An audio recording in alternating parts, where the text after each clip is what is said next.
students, let's continue with Mendelian inheritance. In our last lecture, we studied about Mendel's experimental plan and about his experimental technique. Today, we will do Mendel's first experiment, that was Mendel's monohybrid cross. बच्चों, as we all know that Mendel studied total 7 characters of pea plant, and he wanted to study the inheritance of one character at a time.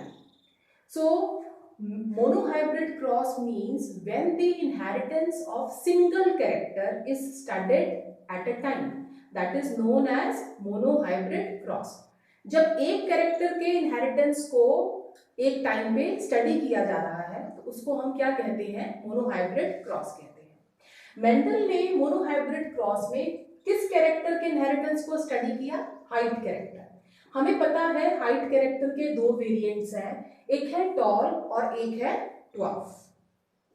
हमने Mendel's की experimental technique भी study की है। Mendel's की experimental technique में पहला step क्या था? Selection of parents. दूसरा स्टेप क्या था? Hybridization between parents. और तीसरा स्टेप क्या था? Selfing of the hybrids. तो अभी हम जस्ट ये एक्सपेरिमेंट सुपरफिशियल स्टडी करते हैं कि मेंडल ने जब मोनोहाइब्रिड क्रॉस किया तो उसमें उसने हाइट कैरेक्टर के इनहेरिटेंस को स्टडी किया। उसने लिया एक पेरेंट टॉल और एक लिया ड्वार्फ, और फिर सिलेक्शन हो गई पेरेंट्स की, one is tall and other is dwarf. अभी सिर्फ तुम ये कंसीडर करो, इनकी अपीयरेंस की तरफ ध्यान दो, टॉल एंड ड्वार्फ लिया, फिर उनको आपस में उनकी हाइब्रिडाइजेशन की। हाइब्रिडाइजेशन मींस उनकी आपस में क्रॉसिंग करवाई। जब उनको आपस में क्रॉस करवाया तो आ गई पहली जनरेशन, F1 जनरेशन आ गई। मेंडल ने क्या देखा कि F1 जनरेशन कैसी थी? सारी की सारी टॉल थी। जब टॉल और ड्वार्फ को आपस में क्रॉस कराया गया तो F1 जनरेशन कैसी आई? सारी की सारी टॉल आई। फॉर एग्जाम्पल, अगर टॉल प्लांट 1 मीटर की हाइट का है और ड्वार्फ प्लांट जो है वो 0.1 मीटर हाइट है, तो जो टॉल प्लांट बने थे इन F1 जनरेशन वो भी कैसे थे? Of 1 metre height. Means phenotypically appearance में वो सारे के सारे प्लांट्स किसको रिजेंबल कर रहे थे? इस प्योर टॉल प्लांट को रिजेंबल कर रहे थे। उसके बाद क्या किया गया? इनकी सेल्फिंग की गई। एक्सपेरिमेंटल टेक्निक में यही था कि F1 हाइब्रिड की क्या करनी है? सेल्फिंग करनी है। इन टॉल को आपस में क्रॉस करवाना है। तो जब इन टॉल प्लांट्स को आपस में क्रॉस करवाया गया तो जो F2 जनरेशन थी, सेकेंड जनरेशन थी, वो कैसी आई? वो आई 3 टॉल और 1 dwarf. So this was the Mendel's monohybrid cross. Tall and dwarf was crossed with one another. F1 generation में सारे कैसे आए? टॉल आए। और जब इन टॉल प्लांट्स को आपस में क्रॉस करवाया गया तो F2 जनरेशन में 3 टॉल और 1 ड्वार्फ प्रोड्यूस हुआ। अब मेंडल ने अपने इस क्रॉस को एक्सप्लेन किया, तो ये पूरी की पूरी एक्सप्लेनेशन है along with the cross. So selection पहले पेरेंट्स है। देखो पेरेंट्स में सबसे पहले है फिनोटाइप और जीनोटाइप। हमने इन टर्म्स के साथ भी फेमिलियर होना है। फिनोटाइप का मतलब क्या होता है? External appearance of an organism. कोई चीज बाहर से दिखने में कैसी है? प्लांट टॉल है, प्लांट ड्वार्फ है, ये फिनोटाइप है इसका। Next genotype. जीनोटाइप का मतलब होता है genetic makeup of an organism. भी उस ऑर्गेनिज्म के अंदर जीन्स कैसी है। मेंडल ने ये कहा कि ये जो प्योर टॉल प्लांट है इसके अंदर दोनों जीन्स डोमिनेंट है, कैपिटल टी, और जो प्योर ड्वार्फ है उसके अंदर दोनों जीन्स जो है वो रेसेसिव है, स्मॉल टी। ठीक है। सो this is the genotype of pure tall, this is the genotype of pure dwarf. So next क्या हो रहा है? गैमीट फॉर्मेशन हो रही है। जब भी गैमीट फॉर्मेशन होगी तो ये जो जीन्स पेयर्ड में है ये अनपेयर हो जाएंगी, ये अलग अलग हो जाएंगी। सो ये कैपिटल टी सेपरेट हो गया और यहाँ पे ये स्मॉल टी सेपरेट हो गया। अब नेक्स्ट होगी अगली जनरेशन। अगली जनरेशन कैसे आएगी? इन गैमीट्स के कॉम्बिनेशन से आएगी। अब this capital T can combine with small T, capital T, small T, capital T, small T, capital T, small T. तो सारे कॉम्बिनेशन कैसे आ रहे हैं? Capital T, small T. और सभी प्लांट्स की अपीयरेंस कैसी थी? They were all toll.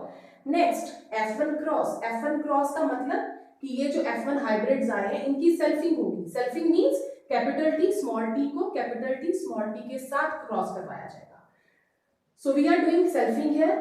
अब ये देखो यहाँ पे भी गैमीट फॉर्मेशन होगी। सबसे पहले अगली जनरेशन बनने से पहले गैमीट्स फॉर्म्ड होंगे।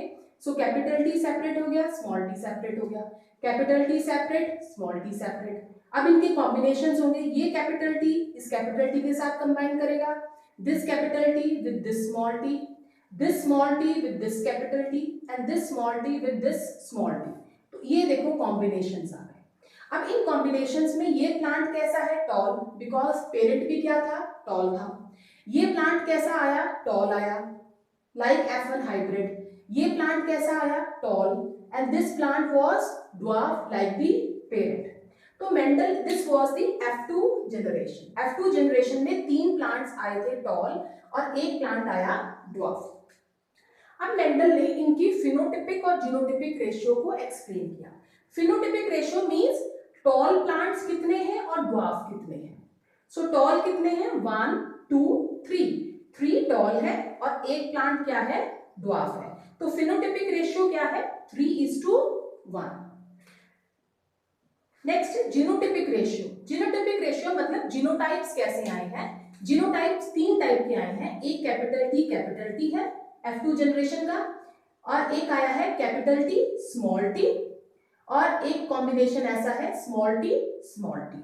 अब कैपिटल टी कितने हैं, 1, कैपिटल टी स्मॉल टी कितने हैं, 1 2, और स्मॉल टी कितने हैं, 1।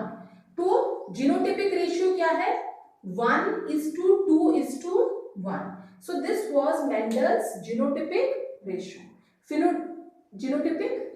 Phenotypic ratio was 3:1, means 3 tall and 1 dwarf. And genotypic ratio means genes कैसे हैं, 3 टाइप के, in the ratio 1:2:1. Hello. Now we will do what were the laws which were framed after Mendel's monohybrid cross. अब monohybrid cross करने के बाद Mendel ने कौन कौन से लॉज फ्रेम किए। सबसे पहला लॉ है बच्चों, लॉ ऑफ पेयर्ड फैक्टर्स। क्या कहता है लॉ ऑफ पेयर्ड फैक्टर्स, देखो लॉ ऑफ पेयर्ड फैक्टर्स ये कहता है कि factors always exist in pairs. Tall plant है, प्योर टॉल, उसके अंदर फैक्टर्स है, they are always in pairs. Dwarf में factors always exist in pairs. अगर ये हमारा F1 हाइब्रिड है तो इसमें भी फैक्टर्स जो हैं they are in pair. So this is law of paired factors. So law of paired factors states that each character is controlled by factors and there is a pair of factors for each character. Clear? So this is law of paired factors. Next, law of dominance. ये law of dominance क्या कहता है, देखो बच्चों, जब Mendel ने ये monohybrid cross किया, जब उसने टॉल को ड्वार्फ के साथ क्रॉस करवाया, तो F1 जनरेशन, वो F1 जनरेशन जिसमें एक जीन, एक अलील एक पेरेंट की आई है और दूसरी अलील दूसरे पेरेंट की आई है, तो एक आई है टॉल और एक आई है dwarf allele, but the plant which is produce that is all tall. It means what? When the two alleles of alternative expressions. Now first of all I should tell you what is allele. ये allele क्या होती है? Allele जो है that is two forms of gene. Allele two forms है, दो forms हैं gene की which are controlling two contrasting features of the same character. देखो कैरेक्टर हाइट है, हाइट इज दी कैरेक्टर, और उस हाइट के दो वेरिएंट्स है, एक है टॉल और एक है ड्वार्फ. तो ये कैपिटल टी और स्मॉल टी जो है ये दो फॉर्म्स हैं जीन की which are controlling two alternative expressions of the same character. Capital T किसको कंट्रोल कर रही है? टॉलनेस को. स्मॉल टी किसको कंट्रोल कर रही है? ड्वार्फनेस को. तो ये दो अल्टरनेटिव फॉर्म्स हैं जीन के, ये दो फॉर्म्स हैं जीन के। एलील्स क्या है? They are the two forms of gene जो कि दो ऑल्टरनेटिव एक्सप्रेशंस, एक टॉल और एक ड्वार्फनेस को कंट्रोल कर रहे हैं of the same character which is height. So this is what alleles. So law of dominance में देखो, जब F1 हाइब्रिड के अंदर एक अलील कैपिटल टी आई और एक अलील स्मॉल टी आई, तो प्लांट जो प्रोड्यूस हुआ वो मीडियम हाइट का नहीं था, that was of the same phenotype as was pure tall. उसकी हाइट कितनी थी? जैसे प्योर टॉल प्लांट की थी। इसका मतलब ये हुआ कि जब दो फैक्टर्स, दो अलील्स जो है, when they are of two alternative expressions, when two factors of two alternative expression they are brought together, जब वो इकट्ठे आ गए हैं, when two factors of alternative expression, one tall and one dwarf, जब वो दोनों इकट्ठे आए हैं तो उसमें एक ने अपने आप को एक्सप्रेस कर दिया, एक ने अपना दबदबा बना दिया है, एक ने अपने आप को एक्सप्रेस कर दिया है, और एक दबा हुआ रह गया है, एक अपने आप को एक्सप्रेस ही नहीं कर पा रहा। Now the one which is expressing itself, express किसने किया? एक्सप्रेस कैपिटल टी ने कर लिया। इसीलिए प्लांट कैसा था?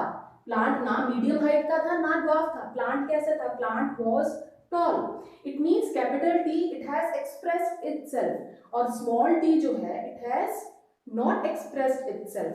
तो कैपिटल टी क्या है? This is dominant allele, small T is, this is recessive allele. So this is the law of dominance. तो लॉ ऑफ डोमिनेंस क्या कहता है? लॉ ऑफ डोमिनेंस ये कहता है कि when the factors of two alternative expressions they are brought together, then one is able to express itself and the other remain unexpressed. This is known as law of dominance. Is it clear? Okay. Third law, law of segregation.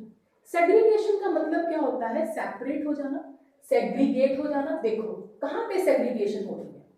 जब भी हम gamete formation देख रहे हैं, whenever there is gamete formation, तो हम देख रहे हैं कि ये फैक्टर्स जो हैं वो सेपरेट हो रहे हैं। यहाँ पे भी देखो F1 हाइब्रिड में ये जब गैमीट्स बना रहा है तो इसके फैक्टर्स क्या हो रहे हैं? सेपरेट हो रहे हैं। तो लॉ ऑफ सेग्रीगेशन क्या कहता है? Law of segregation states that factors of a pair they segregate at the time of gamete formation. Factors of a pair they segregate at the time of gamete formation. So this is law of segregation. So these three laws they were framed by Mendel after doing his monohybrid cross. First was law of paired factors, which states that factors always exist in pairs. Second, law of dominance. Law of dominance ये कहता है that when factors of two alternative expressions they are brought together, then one is able to express itself and the other remain unexpressed. This is known as law of dominance. Third, law of segregation. Law of segregation states that factors of a pair separate at the time of gamete formation. So this is law of segregation. So this is all about today's lecture. Next we will do tomorrow. Thanks.